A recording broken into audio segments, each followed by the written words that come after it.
मुंबईत नॉनव्हेज खाणाऱ्यांना भाड्याने किंवा विकत फ्लॅट घ्यायचा असेल तर काही ठिकाणी अडचणी येतात। प्रामुख्याने जैन, मारवाडी, गुजराती समाज जास्त असणाऱ्या भागामध्ये असे प्रकार घडतात आणि मग हे प्रकार समोर आले की शिवसेना, मनसे आणि मराठी संघटना जागरूक होतात।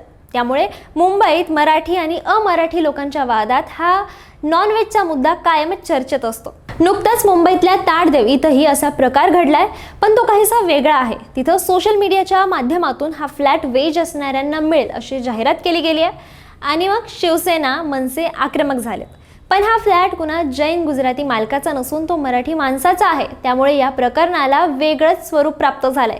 काय आहे हा प्रकार? एका रीलमुळे हे सारं कसं घडतंय?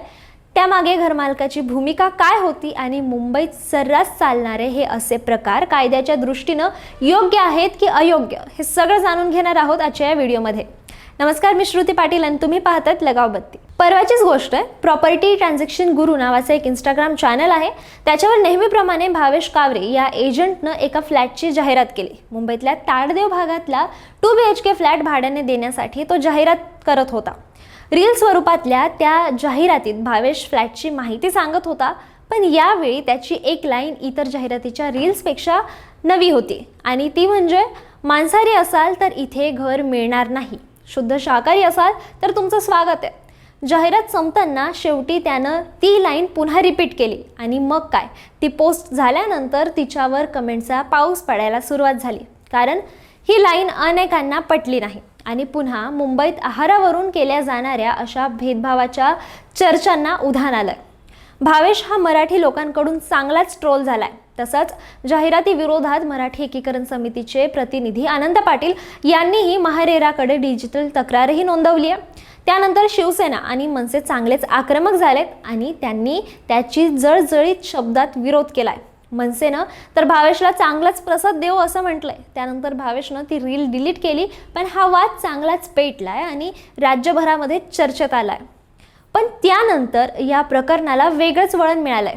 भावेशनं स्पष्टीकरण देताना सांगितलंय की मी केवळ व्यवसायाच्या दृष्टीने जाहिरात केली होती, घरमालकानंच तशी अट ठेवली होती। पुढे त्याने सांगितलं की त्यांचं स्वतःचं चिकनचं दुकान आहे आणि संबंधित घरमालक मराठी असून वारकरी आहेत। वारकरी विचारसरणीला मानणाऱ्या घरमालकांनीच भाड्याने घर देताना अशी अट ठेवली होती, असा दावा भावेशने केलाय। त्याच्या या स्पष्टीकरणानंतर आता या प्रकरणाला नवं वळण मिळालंय, कारण सर्वांना वाटत होतं की घरमालक जैन किंवा गुजराती असेल किंवा ती संपूर्ण अपार्टमेंटच जैन गुजराती समाजाच्या बहुसंख्य लोकांची असेल, पण असं काही नव्हतं आणि एका मराठी माणसानंच अशी अट ठेवली होती।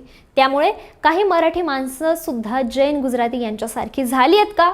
मराठी लोकांनाच घरं देण्यासाठी ती अशी अट ठेवतायत का?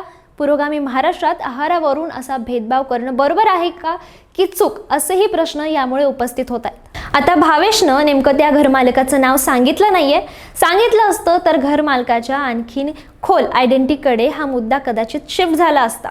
पण या सगळ्या प्रकाराबाबतीत कायदा काय म्हणतो हे पाहायला गेलं तर अन्न, राहणीमान, धर्म किंवा इतर कोणत्याही कारणावरून घर खरेदीत भेदभाव करणं हे संविधानाच्या अनुच्छेद 14, 15 व 21चं उल्लंघन आहे। तसंच रेरा कायद्याच्या तरतुदीनुसार देखील ही बेकायदेशीर प्रथा आहे।